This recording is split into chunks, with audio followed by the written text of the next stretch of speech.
ইস্তেমার মাঠের ভিতরে মুসলমান মুসলমানকে ধরিয়া মারলো, লাঠি দিয়া বাড়ি দিছে।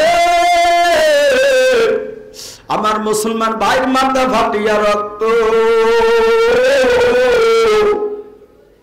মুসলমান মুসলমানে মাইরি করে, কিন্তু মুশরিক বেঈমানেরা দেখিয়া হাসতেছে।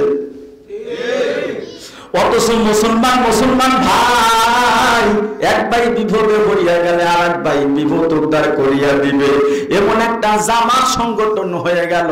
কেন হইল আমি জানি না। বাংলাদেশে ওলামায়ে কেরামের অভাব নাই, কিন্তু সেই নিজামুদ্দিনের পক্ষ করে আমার বাংলার মুসলমান ভাই একটা গুরু হইয়া আমরা মুসলমান মুসলমান এখন মার দর করতেছি। অথচ কয়েকজন লোক সেখানে মারা গেল, আহত হইল। এটা তো মুসলমানের কাজ না, কথা বলে। আমার মুসলমান ভাইকে যেন আল্লাহ পাক সঠিক বুঝ দান করিয়া দেয়। হিন্দু বাড়ির কাছে মুসলমান তাওহীদি জনতা আল্লাহর ওলি যাইয়া বলতেছেন, হে হিন্দু মশাই, আপনি আমার মুসলমান ভাইয়ের উপকার করলেন, আমি দেখি আপনার উপকার করতে পারি কিনা। বললেন, আপনি আমার এই মৃত্যুর সময় কি উপকার করবেন? বললেন, এমন উপকার করব যে উপকার করলে আপনি মৃত্যুর পরে আল্লাহর জান্নাতি হয়ে যাবে। বললেন, কি উপকার? বললেন, আপনি এই মৃত্যু সজ্জায় কালিমা শরীফ পড়িয়া নেন, তাহলে আপনি আল্লাহর জান্নাতে যাইবেন। বললেন, আমি যে কালিমা শরীফ পড়িয়া নিলে আল্লাহর জান্নাতে যাইব, এই লেখাটা, এই কথাটা আপনি কাগজে লিখিয়া দেন। কাগজে লিখলেন, রাসূল বলছে, মান ক্বালা লা ইলাহা ইল্লাল্লাহ মুখলিসান ফাদাখালাল জান্নাহ, যেই ব্যক্তি ইখলাসের সাথে কালিমা পড়বে সে আল্লাহর জান্নাতে যাইবে। কাগজটা হাতে দিয়া বললেন, এখন আপনি কালিমা শরীফ পড়েন। হিন্দু সাথে সাথে কালিমা শরীফ পড়িয়া নিল। কিছুক্ষণের ভিতরে তার ইন্তেকাল হয়ে গেল। দিনের বেলা তাকে মাটি দিয়া, রাত্রের বেলা শুয়ে রইল। আল্লাহর স্বপ্নে দেখতেছে হিন্দু মশাইয়ের কবরটাকে আল্লাহ পাক জান্নাতের একটা টুকরা বানায়া দিল। মশাই বললেন, হে আল্লাহর বান্দা, আপনি একজন মুশরিক ছিলেন, এই নাজাত নিয়ামত পাওয়ার কারণ কি? বললেন, আপনি বলছেন, রাসূল বলছে, যে ব্যক্তি ইখলাসের সাথে কালিমা পড়বে সে জান্নাতে যাবে। আমি তো লা ইলাহা ইল্লাল্লাহ পড়ছি, শুধু তাই না, আপনার থেকে লিখিত দলিল নিয়ে আসছি। ধরেন হাসান, আপনার দলিল আপনি নিয়ে যান। আমি যেহেতু কালিমা পড়িয়া শেষ নিঃশ্বাস ত্যাগ করলাম, আমার আল্লাহ আমার কবরকে জান্নাতের বাগান বানায়া দিছি। জান্নাত দোজখ से यार अब क्या करो, आरज़ू है मैं तुझसे देखा करो, ला इलाहा इल्लल्लाह, मोहब्बत निया ला इलाहा इल्लल्लाह وتحيتهم فيها সালাম।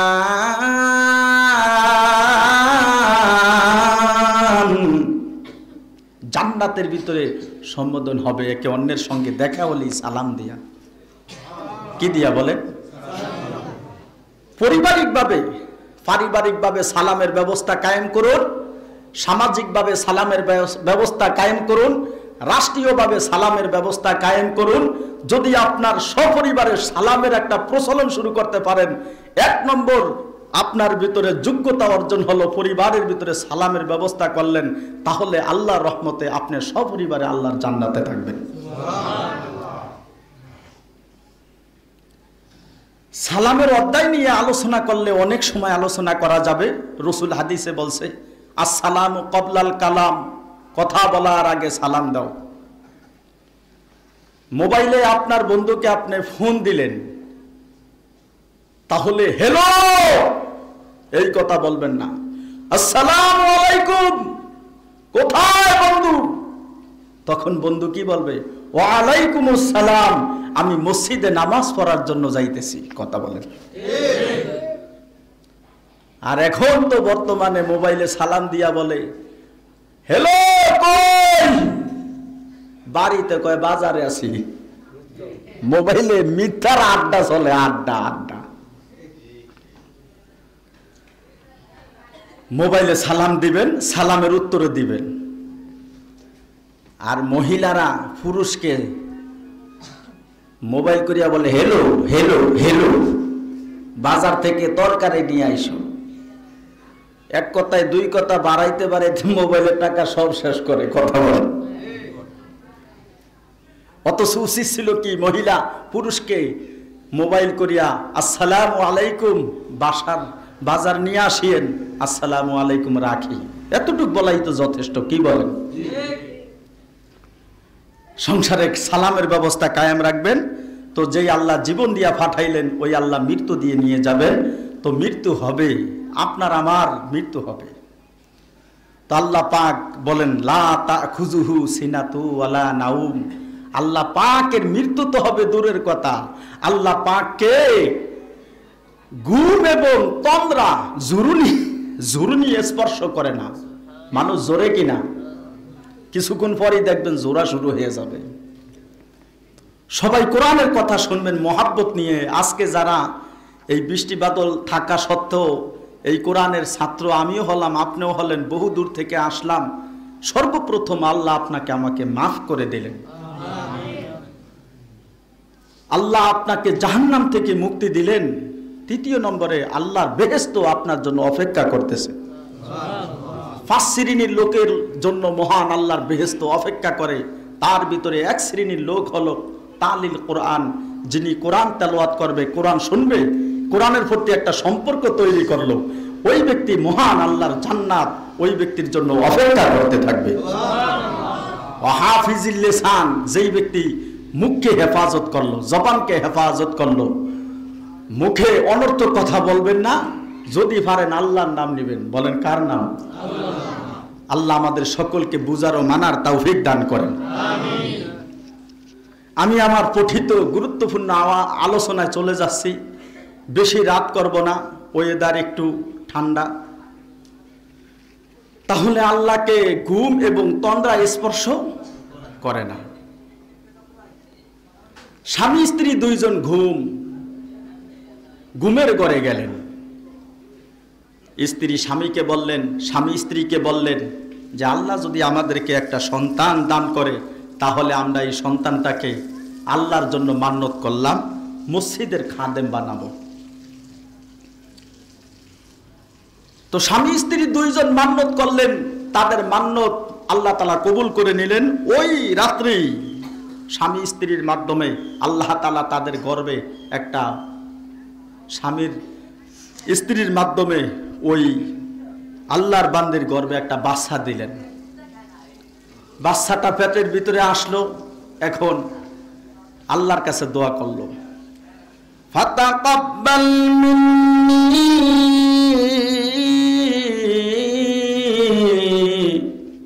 সুতরাং আল্লাহ আপনি কবুল করেন আমার থেকে, ইন্নাকা আনতাস সামিউল আলিম, নিশ্চয়ই আপনি শোনেন, আপনি জানেন। স্বামী স্ত্রীর মান্যতের কারণে মহান আল্লাহ তাদের গর্ভে যেই বাচ্চাটা দিল, এই বাচ্চাটা আসার পর আল্লাহর কাছে দোয়া করলেন, ফাতাকাব্বাল মিন্নি, সপরিবারে জান্নাতে যাওয়ার জন্য 10 নম্বর একটা শিক্ষণীয় বিষয় হলো দোয়া করবেন আল্লাহর কাছে। বান্দা যখন আল্লাহর কাছে কোনো কিছু চায়, আল্লাহ তাআলা বান্দাকে দেওয়ার জন্য প্রস্তুত হয়ে যায়। মাল্লাম ইয়াসালিল্লাহ ইয়াগদাবালাই, যে আল্লাহর কাছে চাইবে না তার উপর আল্লাহ রাগ হয়ে যাবে। আজকে এই মসজিদের ভিতরে ওয়াজ মাহফিলের ব্যবস্থা করা হলো শুধু বৃষ্টির কারণে। আল্লাহর পয়গম্বর সাল্লাল্লাহু আলাইহি ওয়াসাল্লাম তার উম্মতদেরকে নিয়ে বৃষ্টির জন্য দোয়া করতেছিলেন। বৃষ্টি হচ্ছে না, নবীর দোয়া কবুল হচ্ছে না। আল্লাহ পাক ওহী করলেন, হে পয়গম্বর, এই মজমার ভিতরে একজন গুনাহগার লোক আছে, যার কারণে আমি বৃষ্টি দিতেছি না। নবী আপনি দোয়া করেন, নবী আপনার দোয়া কবুল হচ্ছে না। আল্লাহ এখন কি করতে হবে? এই মজমা থেকে গুনাহগার উঠিয়া যেতে হবে। যদি গুনাহগার উঠিয়া যায় তাহলে মহান আল্লাহ তাআলা বললেন আমি বৃষ্টি দিয়ে দিব। আল্লাহর পয়গাম্বার মজমার ভিতরে ঘোষণা করে দিলেন, এই মজমায় এমন কে আসো কঠিন গুনাহ করছো, বড় গুনাহ করছো, যার কারণে বৃষ্টি হচ্ছে না। সাথে সাথে গুনাহগার চিন্তা করলেন আমি তো গুনাহ করলাম। আল্লাহর পয়গাম্বার বললেন তুমি এই মজলিস থেকে উঠে যাও। এখন গুনাহগার চিন্তা করলো আমি যদি এই মজলিস থেকে উঠে যাই তাহলে মানুষে দেখবে আমি গুনাহ করছি, এই কারণে আমি উঠিয়া যাইতেছি। বরং আমি আল্লাহর কাছে দোয়া করি, ক্ষমা চাই, দেখি আল্লাহ মাফ করে কিনা। আসমানের দিকে তাকায়া চোখের পানি ফালায় দিয়া বলতেছে রব্বুল আলামিন,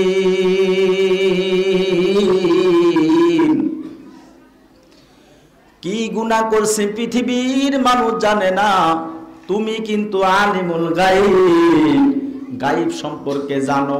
তুমি আল্লাহ আমার জীবনের গুনাহ মাফ করিয়া দাও। গুনাহগার চোখের পানি ফালায়া আল্লাহর কাছে দোয়া করলেন, মাথাটাকে নিচু করিয়া দিলেন। গুনাহগার আল্লাহর কাছে ক্ষমা চায়, ওয়াস্তাগফিরুহু ইন্নাহু কানা তাওয়াবা। আল্লাহর কাছে আমরা ক্ষমা চাই অন্যায় করলে। গুনাহগার চোখের পানি ফালায়া আল্লাহর কাছে কান্না দিয়া বলতেছে রব্বুল আলামিন, এই লক্ষ লক্ষ হাজার হাজার মানুষের মধ্য থেকে যদি আমি উঠে যাই তাহলে মানুষে বলবে আমি জঘন্য গুনাহগারী। বরং তুমি যদি ইচ্ছা করো এই গুনাহগারকে ক্ষমা করিয়া দিতে পারো। আল্লাহর কাছে চোখের পানি ফালায়া গুনাহগার যখন দোয়া করলেন, আল্লাহ পাক সাথে সাথে আসমান থেকে তার হুকুমের মাধ্যমে বৃষ্টি নাজিল করিয়া দিল। আল্লাহর পয়গম্বর আল্লাহর সঙ্গে কাল্লামাল্লাহু মূসা তাকলিমা, আল্লাহর সঙ্গে কথা বলতেন। আল্লাহকে বললেন রব্বুল আলামিন, এই মজলিসে গুনাহগার ছিল তার কারণে বৃষ্টি হয় না। আজকে আমরা দোয়া করতেছি তার কারণে বৃষ্টি হয় না। আপনি হুকুম করলেন যে গুনাহগার মজলিস থেকে উঠিয়া যাওয়ার জন্য। ওই গুনাহগার মজলিস থেকে উঠিয়া যায় নাই, কিন্তু আপনি বৃষ্টি দেওয়া শুরু করে দিয়েছেন। কারণ কি গো?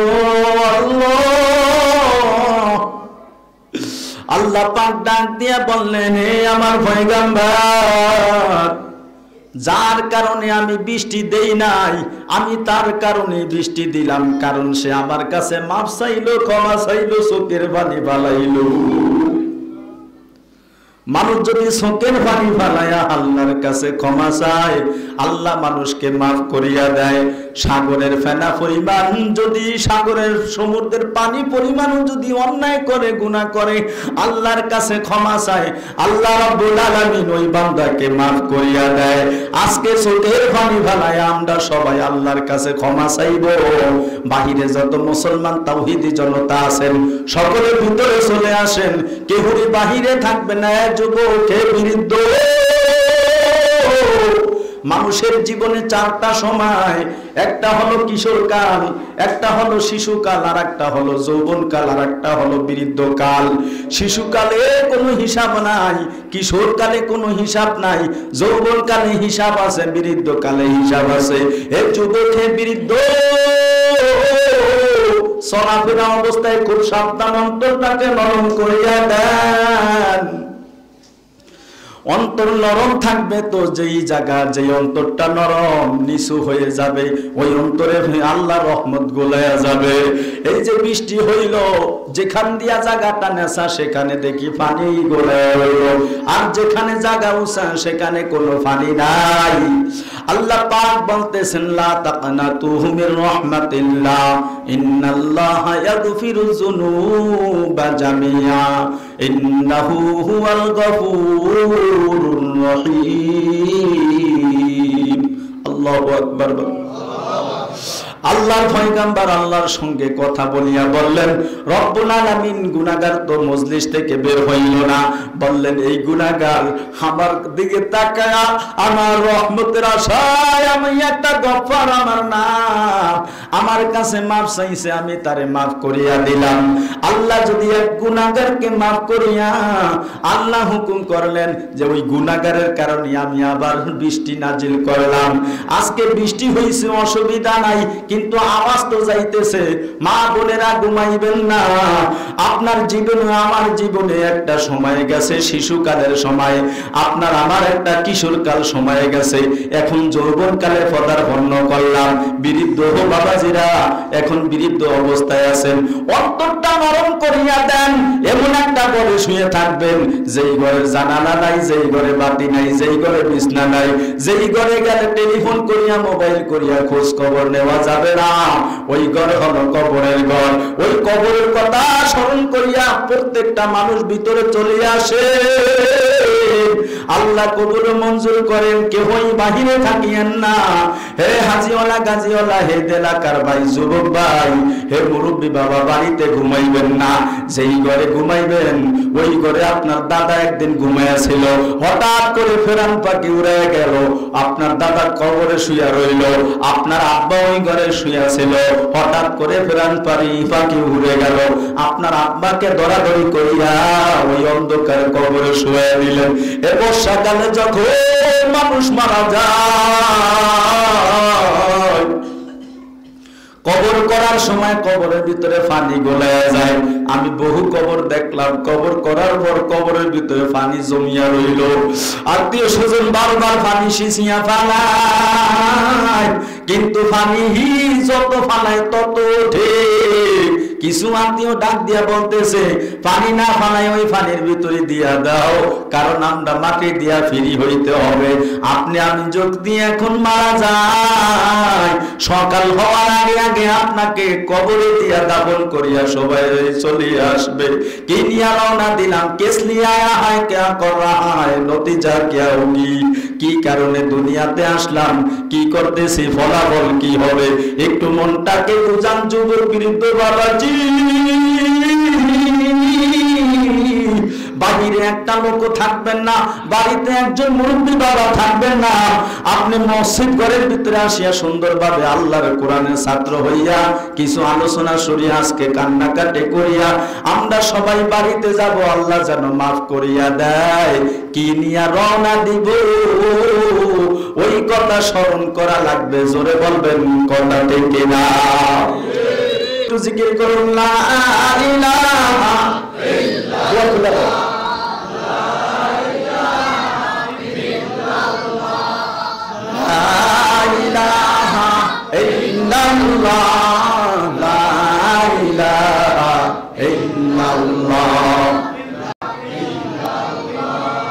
রাস্তাঘাটে দোকান পাটে আসেন যারা বসিয়া, আল্লাহ পাকের জিকির করে।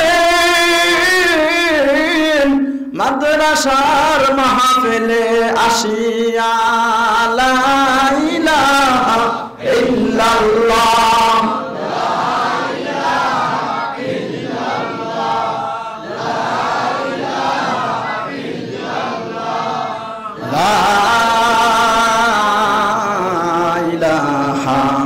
ইল্লাল্লাহ, মুহাম্মাদুর রাসূলুল্লাহ সাল্লাল্লাহু আলাইহি ওয়াসাল্লাম।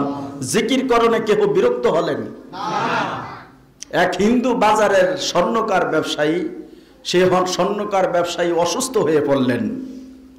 তো স্বর্ণকার ব্যবসায়ী থেকে মুসলমান তাওহীদি জনতা কিছু ধার উদ্ধার টাকা নিয়ে নিজের প্রয়োজন পূরণ করতেন। হিন্দু মশাই অসুস্থ হয়ে বিছনায় শায়িত অবস্থায় আছে, মুসলমান তার কাছে যাইয়া মাফ চায় যে হিন্দু ভাই আপনার থেকে টাকা নিলাম, দিতে পারলাম না, মাফ করিয়া দেন। বলেন মাফ চাওয়ার দরকার আছে কিনা? তদানীন্তন সময় এক আল্লাহর ওলি মুসলমানদেরকে বললেন তোমরা হিন্দুর বাড়িতে যাও আবার আসো, কারণ কি? বললেন আমাদের বাজারের হিন্দু ব্যবসায়ী, তার থেকে আমরা ধার উদ্ধার টাকা নিয়ে চলতাম, কিন্তু সে অসুস্থ হয়ে গেল, মরে যায় কিনা জানি না, তার থেকে আমরা মাপ চেয়ে নেই। আল্লাহর ওলি ডাক দিয়া বললেন তোমরা যে তার থেকে টাকা নিয়ে উপকৃত হইলা, তোমরা কি কেহ তার উপকার করলা? বললেন তিনি হিন্দু মানুষ, আমরা কি উপকার করতে পারি? বললেন তোমরা মুসলমান আমার ভাই, তোমাদের যেহেতু হিন্দু উপকার করছে, আমি দেখি ওই হিন্দুর কিছু উপকার করতে পারি কিনা। মুসলমান হইয়া একজন আর একজনের উপকার করবে, কথা বলেন। কিন্তু হিন্দু হইয়া মুসলমানের উপকার করলো, আবার মুসলমান যাইয়া হিন্দুর কাছে ক্ষমা চাইল। এখন আল্লাহর ওলি বলতেছে আমি তার কিছু উপকার করব। আর এখন বর্তমান সমাজের ভিতরে যেই দাওয়াত ও তাবলীগের কাজটা রাসূল সাল্লাল্লাহু আলাইহি ওয়াসাল্লামকে আল্লাহ পাক বলেছেন ফালিয়ু বাল্লিগু শাহিদু মিনকুমুল গায়েব, যারা উপস্থিত আছে তাদের কাছে যে আপনি দিন পৌঁছাইলেন, যারা উপস্থিত নাই তাদের কাছে দিন পৌঁছানো হবে কিনা? আল্লাহ রসুল বললেন তাদের কাছেও দিন পৌঁছানোর লোক দিয়ে গেলাম। তাবলীগ জামাত আল্লাহর দিনের কাজ করে, মসজিদে মসজিদে যায়, কিন্তু কি ঘটনা ঘটিয়া গেল? গত 3 রাত আগে সেই ইস্তেমার মাঠের ভিতরে মুসলমানকে ধরিয়া মারলো, লাঠি দিয়া বাড়ি দিছে, আমার মুসলমান ভাইয়ের মাথা ফাটিয়া রক্ত। মুসলমানে মাইরি করে, কিন্তু মুশরিক বেঈমানেরা দেখিয়া হাসতেছে।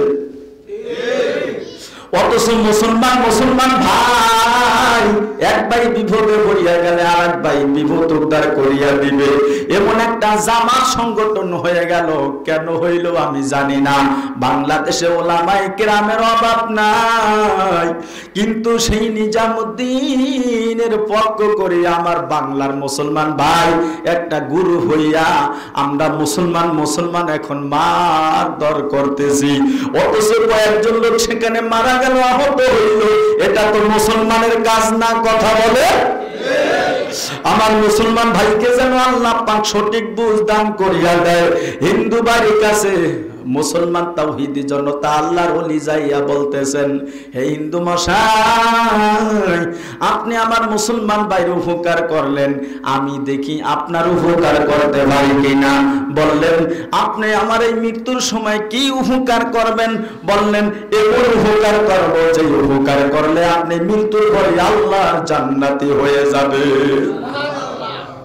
বললেন কি উপকার? বললেন আপনি এই মৃত্যু সজ্জায় কালিমা শরীফ পড়িয়া নেন, তাহলে আপনি আল্লাহর জান্নাতে যাইবেন। বললেন আমি যে কালিমা শরীফ পড়িয়া নিলে আল্লাহর জান্নাতে যাইব, এই লেখাটা, এই কথাটা আপনি কাগজে লিখিয়া দেন। কাগজে লিখলেন, রাসূল বলছে মান ক্বালা লা ইলাহা ইল্লাল্লাহ মুখলিসান ফাদাখালাল জান্নাহ, যেই ব্যক্তি ইখলাসের সাথে কালিমা পড়বে সে আল্লাহর জান্নাতে যাইবে। কাগজটা হাতে দিয়া বললেন এখন আপনি কালিমা শরীফ পড়েন। হিন্দু সাথে সাথে কালিমা শরীফ পড়িয়া নিল।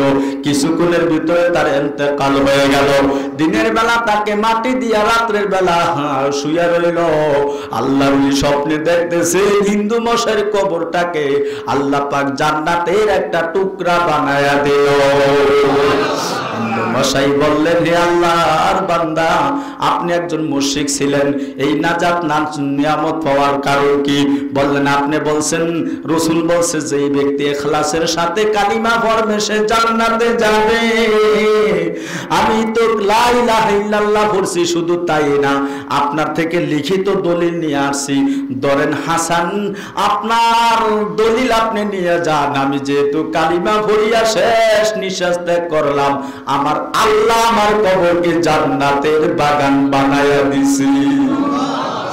জান্নাত दोज़ख से यार अब क्या करो, आरज़ू है मैं तुझसे देखा करो, ला इलाहा इल्लल्लाह मोहब्बत निया ला ইলাহা ইল্লাল্লাহ লা ইলাহা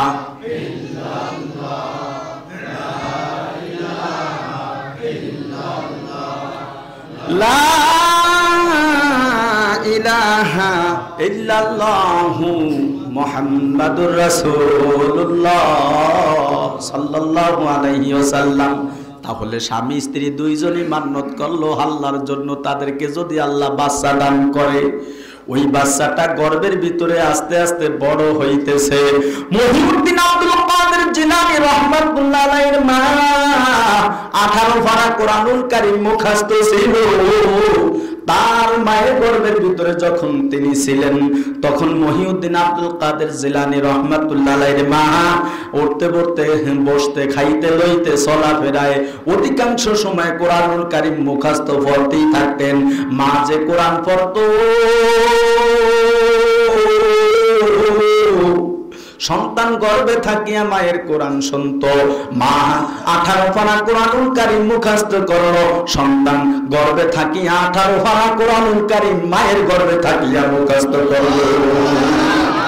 লিল্লাহি তাকবীর। এই যে গর্ভের ভিতরে বাচ্চাটা থাকা অবস্থায় মা কোরআন পড়লো, মায়ের কোরআনের তেলাওয়াত শুনিয়া বাচ্চাটা কোরআনের হাফেজ 18 পারা হয়ে গেল। মা যদি কোরআন তেলাওয়াত না করতো, কোরআন মুখস্থ না করতো, তাহলে বাচ্চাও কোরআন মুখস্থ করার সুযোগ হইতো না। ওই বাচ্চাটা যখন তার মায়ের গর্ভের ভিতরে বাচ্চাটা আস্তে আস্তে বড় হইতেছে, ফালাম্মা ওয়াদাআতহা, অতঃপর যখন ওই বাচ্চাটাকে ভূমিষ্ঠ করলেন, ক্বালাত রাব্বি ইন্নী ওয়াদাতুহা উনসা, সাথে সাথে ওই মহিলা বলতেছেন যে আমি এই বাচ্চাটাকে একটা মেয়ে সন্তান জন্ম দিলাম। অনেকের মেয়ে হইলে বাড়িতে আসে না, বাজারে বাজারে ঘুরে, মুহুকের দিকে তাকানো যায় না। কথা কয় সফরে যাওয়ার আগে তার স্ত্রীকে বলতেছে, বিবি তোমার গর্ভে আমার একটা বাচ্চা আছে, আমি সফর করে আসি, যদি বাচ্চাটা ছেলে হয় জীবিত রাখবে, যদি মেয়ে হয় তাকে তুমি মেরে ফেলিও। কয়েক বছর পর বাড়িতে আসলো, আসিয়া দেখে একটা বাচ্চা দৌড়াদৌড়ি করতেছে, মেয়ে বাচ্চা, খুব সুন্দর চেহারার অধিকারী। ওই মেয়েটা দৌড়াদৌড়ি করে আসিয়া স্ত্রীকে ডাক দিয়া বলল, বিবি এই মেয়েটা কার? বললেন তোমার। বললেন তুমি যেমন সুন্দর, তোমার মেয়েটাও তেমনি সুন্দর।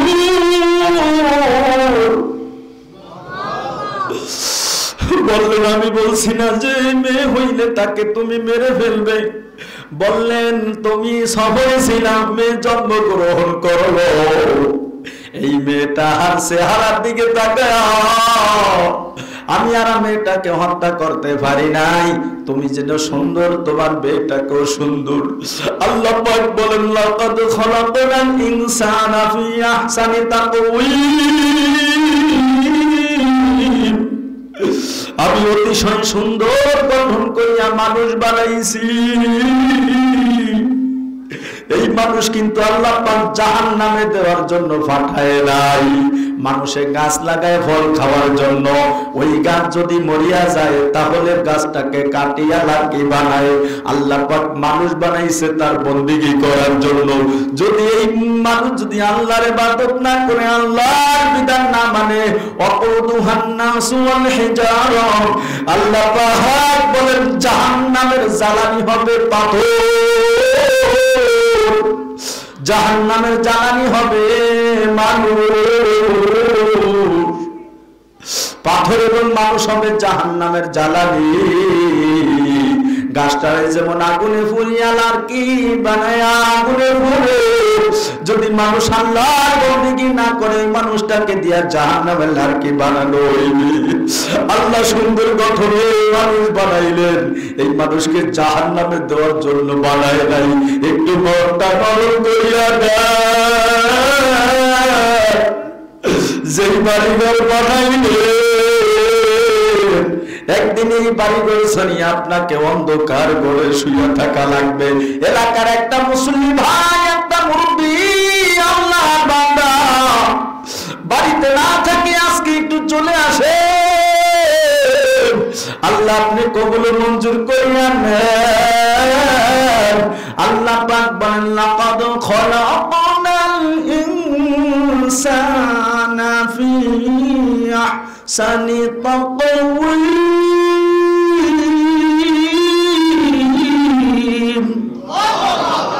আমি অতিশয় সুন্দর গঠনে মানুষ বানাইছি।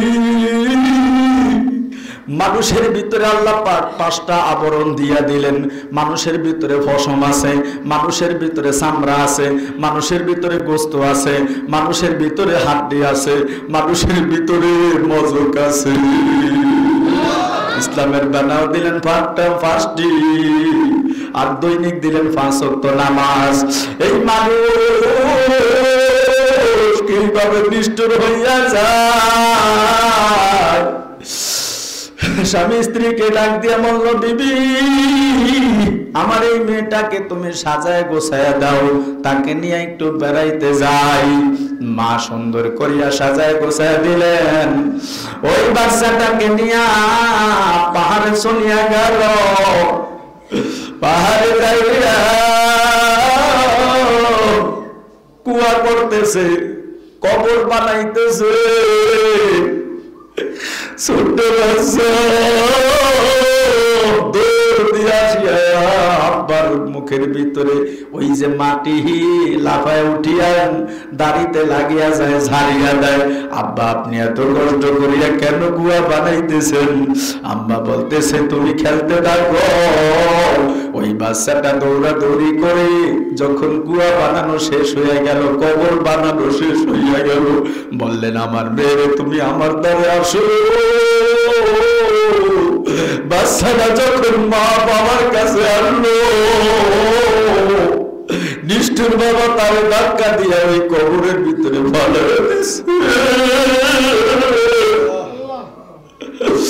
কবরের ভিতরে ভালো দেওয়ার পর মেয়েটা ডাক দিয়া বলতেছে, আব্বা আপনি আমাকে এই কুয়ার ভিতরে কেন ফালায় দিতেছেন? নিষ্ঠুর বাবা উপর দিয়া মাটি আনিয়া টানিয়া টানিয়া কবরের ভিতরে দিতেছেন। মেয়েটা মাটির ভিতরে আটকে যাইতেছেন, চিৎকার দিয়া বললেন, বাবা জন্মের পর আপনাকে দেখলাম না, বুঝ হইল কোথার থেকে আশ্রয় লইয়া আপনি আসলেন। আমি জীবিত মেয়ে, আমাকে মনে হয় আপনি জীবিতই মাটি দিয়ে ফেলবেন। কোনো কথা শুনলো না। ওই বাচ্চাটাকে মাটি দিতে দিতে মাটি দিয়া চাপা দিয়ে তুইছে।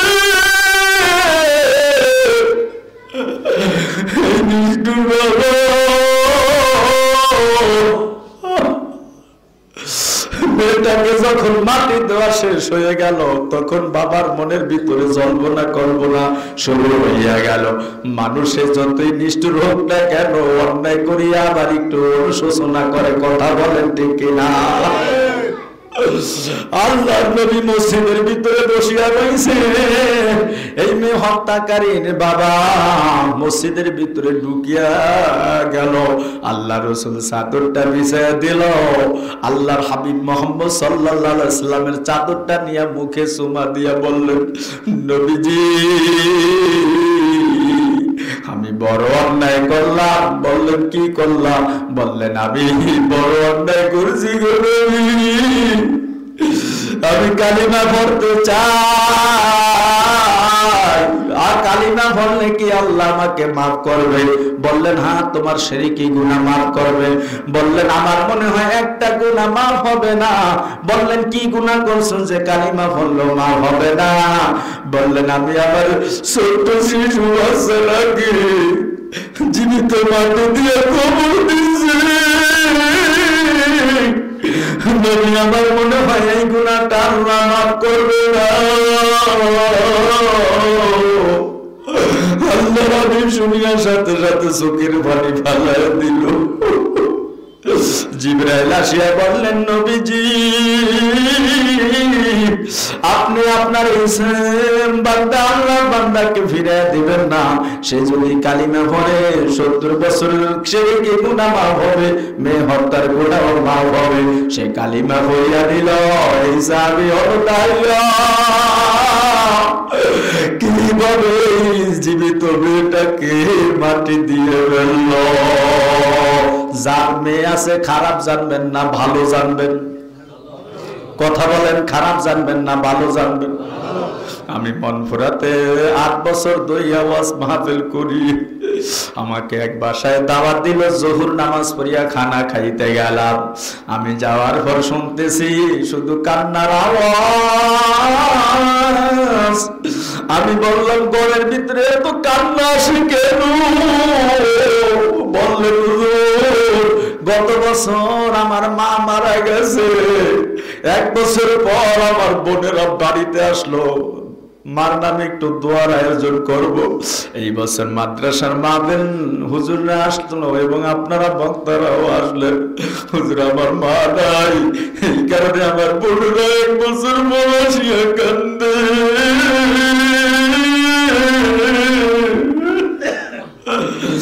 আমি বললাম, জোরে কাঁদতে না বলেন। বললেন, হুজুর মার জন্য কাঁদে। মেয়েরা মা বাবার জন্য বেশি কান্দে। কথা বলেন ঠিক কিনা? ওই মার প্রতি যার মহব্বত আছে, এই যুবক বাড়িতে থাকিও না। মার প্রতি যার মহব্বত আছে, ও বৃদ্ধ বাবাজি আপনি বাড়িতে থাকবেন না। আপনি বৃদ্ধ হয়ে গেছেন, কি হয়েছে?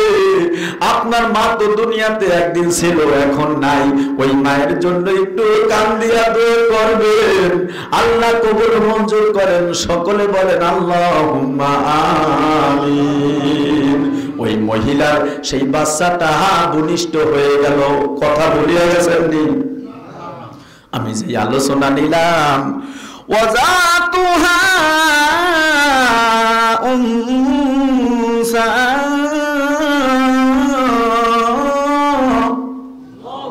মেয়ে সন্তান ভূমিষ্ঠ হলো। এখন আল্লাহ বলতেছে, ওয়াল্লাহু আ'লামু বিমা ওয়াদাআত, আল্লাহ ভালো জানেন যা তুমি ভূমিষ্ঠ করলে, প্রসব করলে। ওয়ালাইসা যাকারু কাল উনসা, মেয়ে ছেলের মতো না, ছেলে মেয়ের মতো না। মেয়ে যেটা পারবে ছেলে সেটা পারবে না। কথা বলেন। মেয়ে গাড়ি চালাইতে পারবে না, ছেলে গাড়ি চালাইতে পারবে। মেয়ে খানা পাক করতে পারবে, ছেলে খানা পাক করতে পারবে না, কষ্ট হইয়া যাইবে। আল্লাহ পাক মেয়ের জাতিকে ডাক দিয়া বলতেছে, ও কন্না ফি বুয়ুতিকুন্না ওয়ালা তাবাররাজনা তাবারুজাল জাহিলিয়াতিল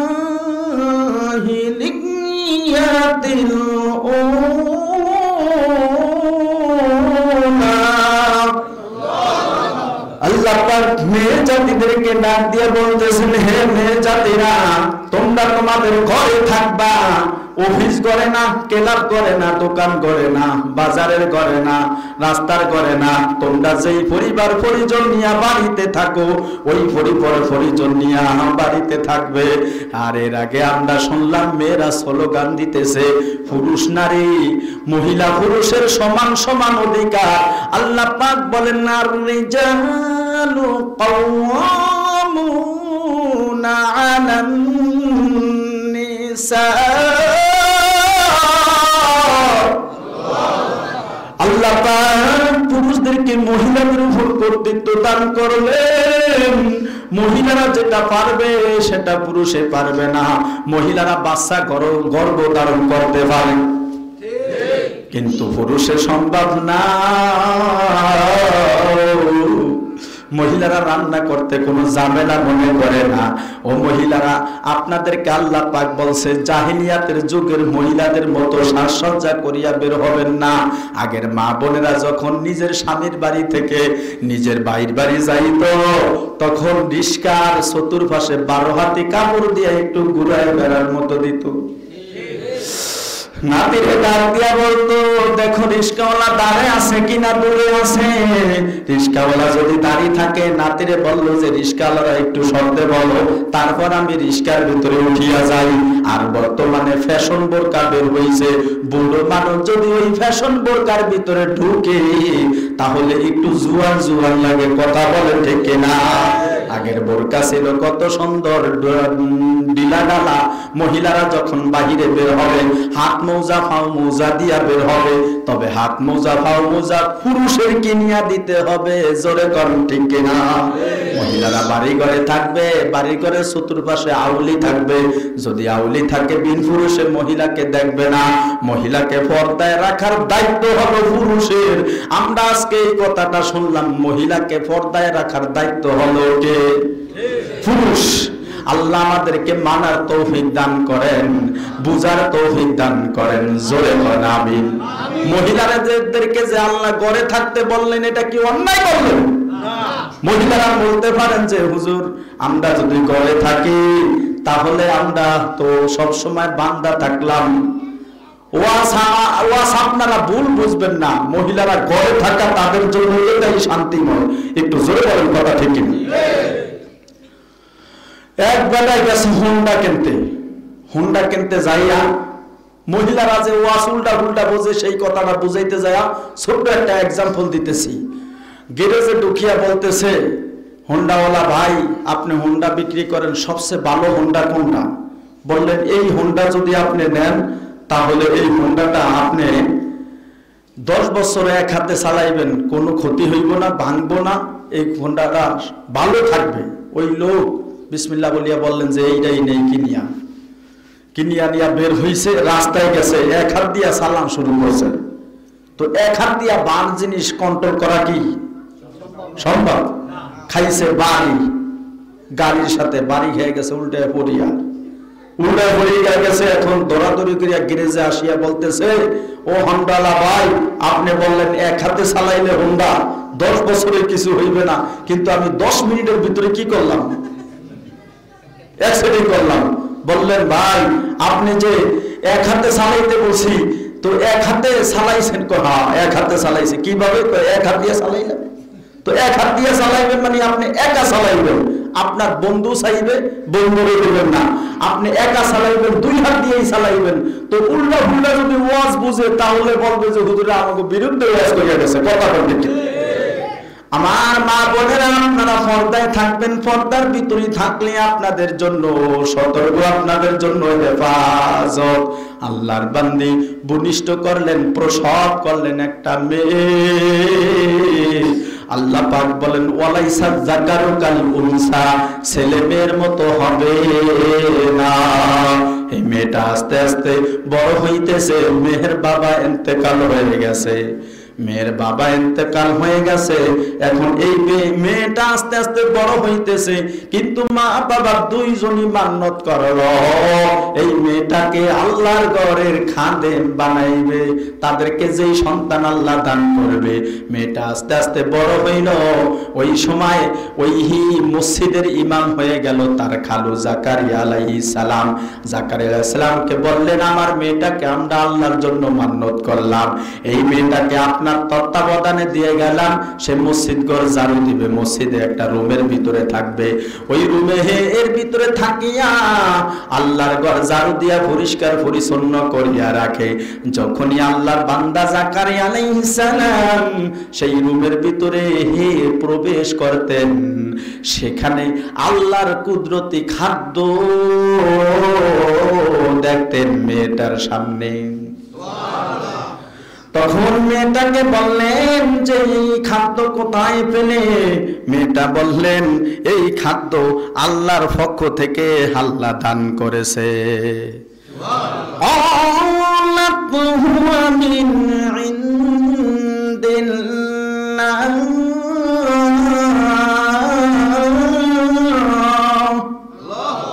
আল্লাহর পক্ষ থেকে যদি খাদ্য দেয়, ওই খাদ্যের ভিতরে বরকত দেয় কে? হালাল কামাই করবেন, খাদ্য খাইবেন, দেখবেন কামাইয়ের ভিতরে বরকত দিবে কে? ইন্নাল্লাহা ইয়ারযুকু মান ইয়াশাউ বিগাইরি হিসাব। আল্লাহ পাক যাকে ইচ্ছা করেন তাকে অগণিত রিজিক দেন, আল্লাহ যাকে ইচ্ছা করেন তাকে ধনী বানান। ওয়ালাউ বাসাতাল্লাহু রিজকা লিইবাদিহি লাবাগাউ ফিল আরদ। আল্লাহ যদি পৃথিবীর সব মানুষকে কোটি অনেক রিজিক দিত, অর্থাৎ প্রত্যেকটা মানুষ যদি ধনী হয়ে যেত, তাহলে কেউ কারো কাজ করত? কে কাজ করবে? কারণ সবাই ধনী, ধনী হইলে কেউ কারো কাজ করত না। এই কারণে আল্লাহ পাক ধনী বানায়, গরিব বানায়। রাসূল বলেন, ধনী হইতে গরিব মানুষ 500 বছর আগে যাবে জান্নাতে, হাদিসের খবর। ধনী থেকে গরিব মানুষ না, আল্লাহর জান্নাতে 500 বছর আগে যাবে।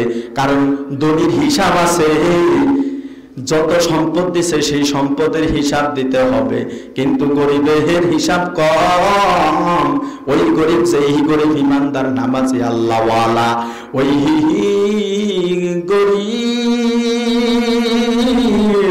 যেই গরিব 5 ওয়াক্ত নামাজি, যেই গরিব দান সদকাকারী, যেই গরিব আল্লাহর নাম নিয়ে চলে। তো আমরা গরিব আছি, কোনো অসুবিধা নাই। একটু জোরে বলে, হে গরিব হইলে, গরিব আছেন, মনটা কি খারাপ করবেন? মনটাকে সবসময় উদার রাখবেন, মনটাকে নরম করিয়া দিবেন। আল্লাহ আমাদের সকলকে আল্লাহ পাক হালাল রিজিকের ফয়সালা করেন। সকলে বলেন আমিন। যুবতী মেয়েটা আস্তে আস্তে মেয়েটা বড় হইয়া যাইতেছে। সেই মেয়েটা পর্দার আড়ালে গেল। হঠাৎ করিয়া এক যুবক ওই মেয়েটার সামনে আসিয়া উপস্থিত হয়ে গেল। মানুষের চেহারা, অথচ সে ছিল একজন ফেরেশতা। মানুষের রূপ ধরিয়া সে ওই মেয়েটার সামনে আসিয়া গেল। মেয়েটা ডাক দিয়া বলল, যুবতী মেয়েটা, আল্লাহকে ভয় করো। যখন এই কথা বললেন, যুবক পিছনের দিকে সরিয়া গেল আল্লাহর ভয়ের কথা শুনিয়া। ওয়াজলিবাতিল জান্নাতু লিল মুত্তাকিনা গায়রা বাইন। এই পৃথিবীর বুকে যারা আল্লাহকে ভয় করিয়া চলবে, তাদের জন্য জান্নাতকে একেবারে নিকট করে দিয়ে দেওয়া হবে। হযরত ওমর ফারুক রাদিয়াল্লাহু আনহুর জামানায় এক যুবক 5 ওয়াক্ত নামাজ মসজিদে যাইয়া আদায় করতেন। ওই যুবক একদিন ফজর নামাজে উপস্থিত হয় নাই। হযরত ওমর সালাম ফিরায় বললেন, সব মুসল্লিদেরকে দেখলাম কিন্তু যুবককে দেখলাম না। বললেন, যুবকের কি হয়েছে? তার বাড়িতে যাই একটু দেখি আসি, সে তো ফজর নামাজও জামাতে আদায় করত। হযরত ওমর রাদিয়াল্লাহু আনহু যুবকের বাড়িতে গেলেন, যাইয়া তার আব্বাকে জিজ্ঞাসা করলেন, আপনার সন্তান ফজর নামাজ পড়তে কেন গেল না? বললেন, রাতের বেলায় এসা নামাজ পড়তে গেলেন আমার সন্তান নামাজ পড়িয়া বাড়ির দিকে রওনা দিল। ওই যাওয়ার পথে একটা বাড়ি ছিল, ওই বাড়িতে একটা যুবতী মেয়ে ছিল। ওই মেয়েটা আমার সন্তানকে ডাক দিয়া বলল, যুবক, বহুদিন ধরিয়া তুমি আমার বাড়ির পাশ দিয়ে আসা যাওয়া করো, তোমাকে আমার ভালো লাগে, একটু আমার বাড়িতে আসো। কিন্তু যুবকটা আল্লাহর ভয়ে চিৎকার দিয়ে একটা দৌড় দিছে, বেহুশ হইয়া রাস্তার ভিতরে পড়িয়া রইল। দেরি হইল, আমি আব্বা ঘর থেকে বাইর হইয়া আমার সন্তানের খোঁজে গেলাম। যখন যাইয়া দেখি রাস্তার ভিতরে পড়িয়া রইছে, ছেলেটার হুঁশ ফিরিয়া আসলো। আমি জিজ্ঞাসা করলাম, বাচ্চারে, তুমি কেন এখানে বেহুশ হইয়া পড়িয়া রইলা? বললেন, আমি নামাজ পড়িয়া আসার পথে একটা যুবতী মেয়ে আমাকে ডাক দিছে। তখন আমার ভিতরে আল্লাহর ভয় কাজ করছে, আমি চিৎকার দিয়া দৌড় দিলাম। আল্লাহর ভয়ের কথা যখন বললেন, সাথে সাথে আবার একটা আল্লাহর নাম বলিয়া চিৎকার দিয়া যুবক মারা গেল। ওই মুরব্বী বললেন, রাতারাতি আমরা আমাদের সন্তানকে দাফন কাফন করিয়া আসলাম। হযরত ওমর বললেন, আপনার সন্তানের কবরের কাছে আমরা যাব। হযরত ওমরের কথায় মুসল্লিরা সহকারে ওই যুবকের কবরের কাছে গেলেন। কবরের কাছে যাইয়া হযরত ওমর রাদিয়াল্লাহু আনহু কোরআনের আয়াত তেলাওয়াত করলেন, ওয়ালিমান খাফা মাকাম রাব্বিহি জান্নাতান।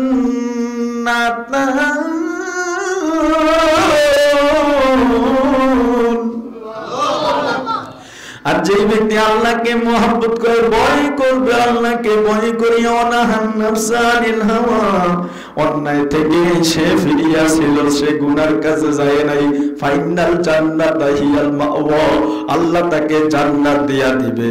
ওয়ালিমান খাফা মাকামা রাব্বিহি জান্নাতান,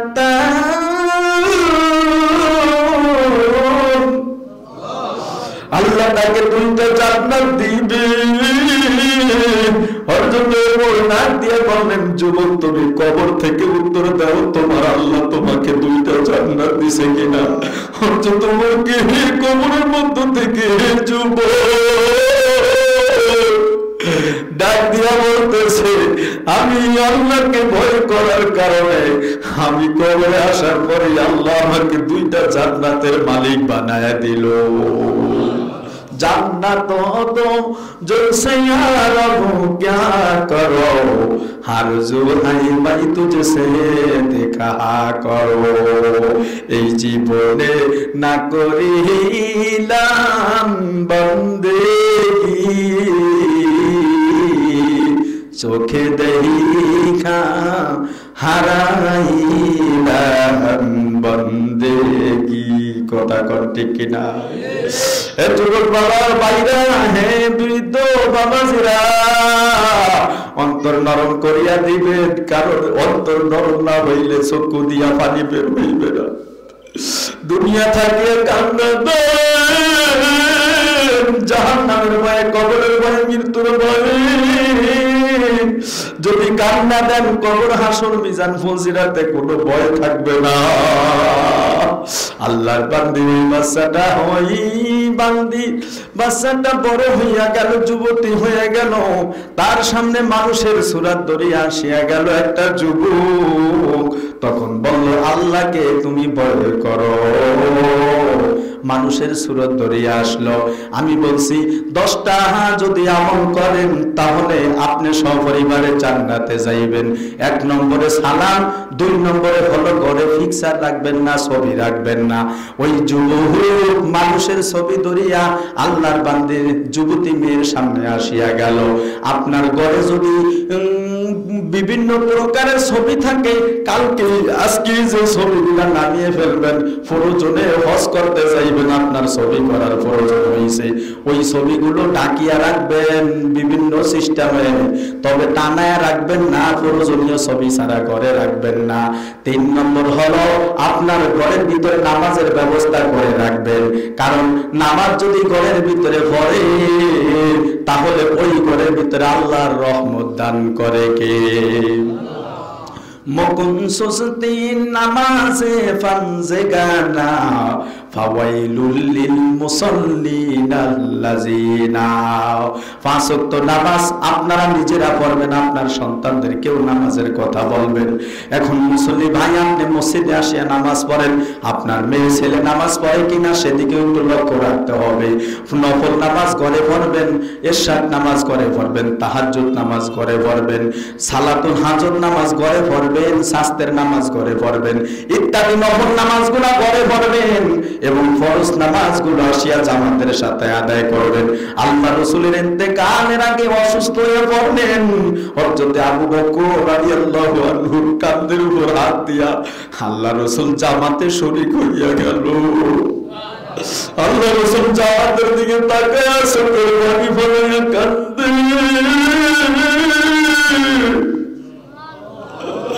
বললেন, আমার সাহাবীরা, তোমরা জামাতবদ্ধ হইয়া নামাজ পড়ো। তাহলে ঘরের ভিতরে 3 নম্বরে কি করতে হবে? নামাজের পরিবেশ কায়েম করতে হবে। জোরে বলেন কথা ঠিক কিনা? 10টা আমল ধরায় দিব, 3 নম্বরে আসলাম, 4 নম্বরটা একটু পর বলতেছি। যুবকে যখন যুবতীর সামনে আসিয়া গেল মানুষের চেহারা সুরত ধরিয়া, তখন যুবতী বললেন, আল্লাহকে ভয় করো। সে পিছনের দিকে সরিয়া গেল, পিছনের দিকে সরিয়া গেল। এখান দিয়া বলতেছে যে আমি আল্লাহর পক্ষ থেকে আসলাম, তুমি ভয় করিও না, আমি তোমাকে একটা সন্তানের সুসংবাদ দিতেছি। যুবতী বললেন, আমার বিবাহ হয় নাই, ওয়ালাম সারিয়াম সাসনি বাশার, আমাকে কোনো মানুষ স্পর্শ করে নাই, আমার কিভাবে সন্তান হবে? তখন যুবক ডাক দিয়া বললেন, আল্লাহ দিতে পারে, আল্লাহর কাছে আব্বা ছাড়া সন্তান দেওয়া সহজ। যেমন আদম আলাইহিস সালামের মা নাই, আব্বা নাই, কিন্তু আল্লাহ আদম নবীকে সৃষ্টি করলেন মা বাবা ছাড়া। কথা বলে ঠিক কিনা? এই কথার ভিতরে একটা ফু দিলেন যুবতীর বুকের ভিতরে, ওই ফুর বরকতে আল্লাহ তাআলা রূহ ঢুকায় দিলেন। এই রূহ যখন পেটের ভিতরে ঢুকে গেল, আস্তে আস্তে আল্লাহর কুদরতে পেটের ভিতরে বাচ্চা বড় হওয়া শুরু হয়ে গেল। বাচ্চাটা যখন আপনার আমার মার পেটের ভিতরে আপনি আমি বাচ্চা হতেছিলাম, তখন কত কষ্ট করলেন মা, চোখের পানি ভাঙাইয়া কান্না দিলেন। রাতের বেলা ঘুমাইতে গেলেন, এক ফাঁস হইয়া ঘুমাইতে পারে না, বারবার উলট ফুলুট করে। মা ঠিক মতন ঘুমাইতে পারে না, হাঁটা চলা করতে পারে না। আপনি যখন আপনার মায়ের পেটে ছিলাম, আমি যখন আমার মায়ের পেটের ভিতরে ছিলাম, মা খাইতে বসলো, হঠাৎ করিয়া পেটের ভিতরে লড়া দিছি। মা যখন হাঁটা চলা করতেছে, আমি পেটের ভিতরে লড়া দেওয়ার কারণে মায়ের কষ্ট হয়েছে। যেই মা 10 মাস 10 দিন আপনার জন্য কষ্ট করলো, ওই মায়ের প্রতি কি মহব্বত আছে? কথা বলে, ওই মায়ের প্রতি কি মহব্বত আছে? কার কার আছে একটু হাতটা দেখান যে হুজুর আমি আমার মায়ের ভিতরে ছিলাম, মায়ের মহব্বত করি, ভালোবাসি। ওই মায়ের কথা বলতে পারবো না। বলেন রব্বির রাহমহুমা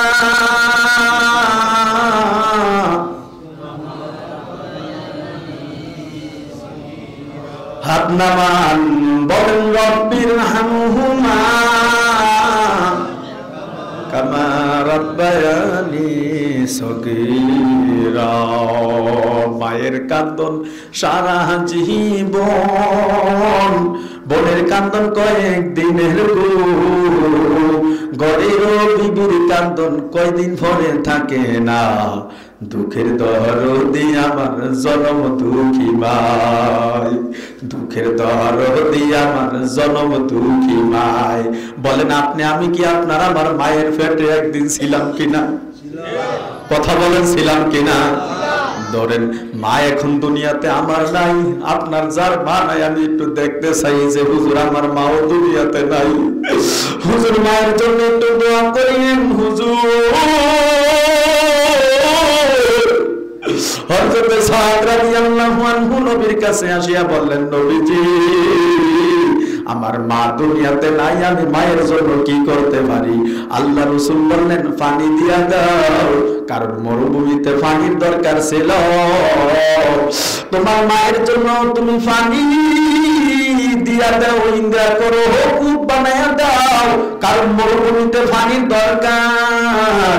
হযরত সাদ রাদিয়াল্লাহু আনহু বিশাল বড় কূপ বানাইলেন। ওই কূপের মধ্য থেকে পানি উঠে মানুষ উপকৃত হয়, মানুষে নিয়ে এই কূপের মধ্য থেকে পানি নিয়ে খায়। আল্লাহ রাসূলের কথায় সাদ রাদিয়াল্লাহু আনহু তার মায়ের জন্য বিশাল বরন্দা করিয়া কূপ তৈরি করিয়া দিছে। বলেন আপনার আমার মা যার অন্ধকার না কবরে চলিয়া গেল, এই শীতের মৌসুমে থাকলে মায়ের জন্য সেবা করতেন কিনা? কে কে মাকে মহব্বত করেন? মাকে হাতটা একটু দেখান, লিল্লাহি তাকবীর।